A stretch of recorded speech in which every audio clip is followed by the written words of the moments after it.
कैसे हैं आप दोस्तों। फाइनेंशियल ईयर 2019-2020 और असेसमेंट ईयर 2020-2021 में जैसे ही हम आईटीआर फाइल करने के लिए इनकम टैक्स की साइट पे विज़िट करते हैं तो हमें पहले ही जर्नल डिटेल वाला जो कॉलम होता है पहला पन्ने के ऊपर ही हमें एक नया सेक्शन इंसर्ट किया हुआ दिखता है। इनकम टैक्स एक्ट के अंडर सेक्शन 139(1) की 7 प्रोवाइजो के बारे में आज की वीडियो में हम इसी सेक्शन के बारे में बात करेंगे। तो चलिए वीडियो शुरू करते हैं। आपका स्वागत है मेरे YouTube channel this Singh broadcast में और मैं सतनाम सिंह लेके हाजिर हूँ आपके लिए एक और इन्फॉर्मेशनल वीडियो।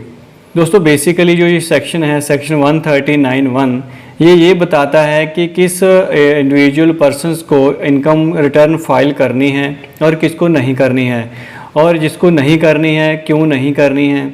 और इसी सेक्शन के अंडर इस बार एक नया 7th प्रोवाइजो ऐड की है जिसमें ये बताया गया है जिस पर्सन की इनकम टैक्स के अंडर नहीं आती उसको भी रिटर्न फाइल करने की ज़रूरत है अगर वो इस सेक्शन के अंडर दी गए 3 पॉइंट के बीच में फॉल करता है। तो दोस्तों जैसे कि आप स्क्रीन के ऊपर देख रहे हैं इसमें लिखा हुआ है are you filing return of income tax under 7th proviso to section 139(1)।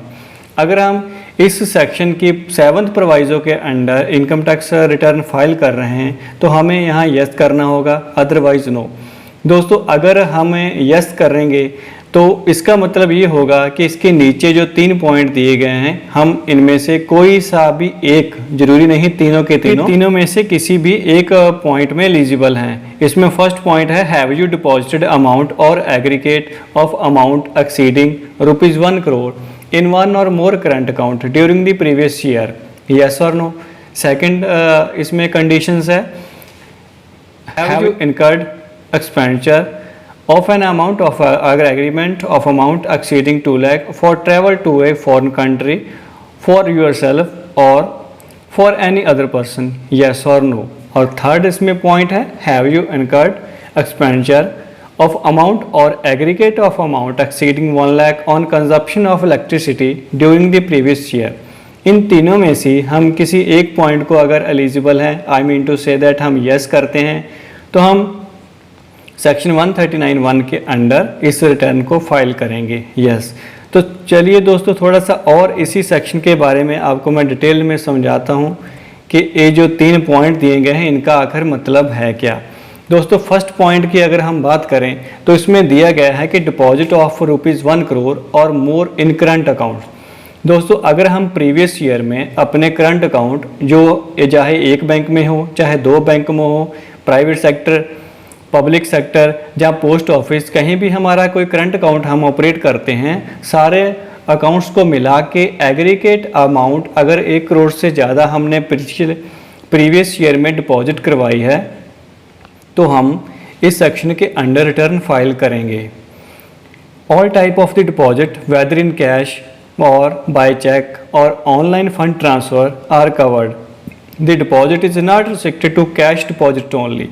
दोस्तों इसमें अगर सिर्फ कैश डिपॉजिट के ऊपर ही जोर नहीं दिया गया, किसी भी वे से कोई हमने चेक क्लियरिंग में लगाया, कोई ऑनलाइन फंड ट्रांसफ़र किया या फिर कैश, तीनों माध्यम को मिला के अगर हमारी लिमिट 1 करोड़ एक या ज़्यादा करंट अकाउंट में एग्रीगेट अगर हम क्रॉस करते हैं तो हम इस सेक्शन के अंडर रिटर्न फाइल करेंगे।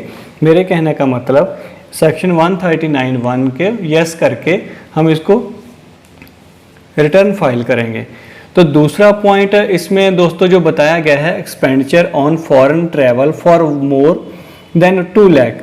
अगर हम कोई फॉरेन ट्रिप में जाते हैं और उसमें हमारा जो खर्चा लगता है वो 2 लाख से ऊपर लगता है तो भी हम इसमें इस सेक्शन में फॉल करते हैं। It cover all expenditure incurred by the person for travel to a foreign country for himself or any other person.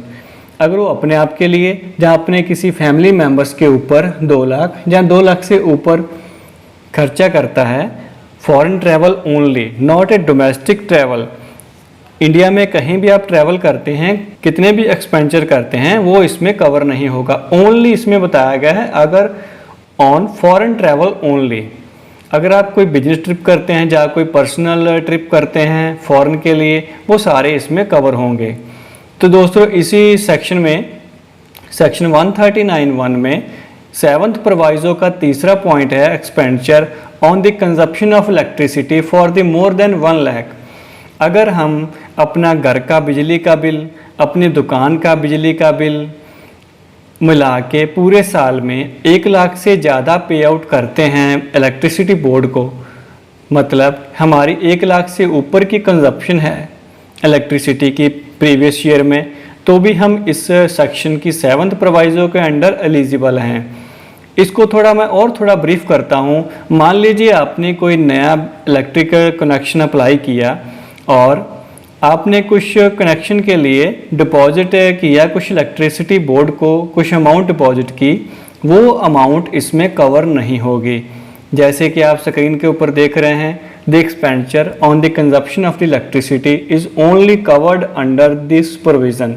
Expenditure incurred for getting the electricity connection और deposit made with the electricity authority are not covered.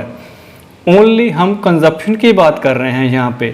हम अपने personal uses या फिर expenditure on both अपने business, commercial और personal uses दोनों के लिए हमने जो भी बिजली कंज्यूम की है उसकी लिमिट अगर 1 लाख से ऊपर जाती है तो हम इसमें सेक्शन 139(1) की 7th प्रोवाइजो के तीसरे पॉइंट में फॉल करते हैं और इसको हम यस करके इनकम टैक्स रिटर्न फाइल करेंगे।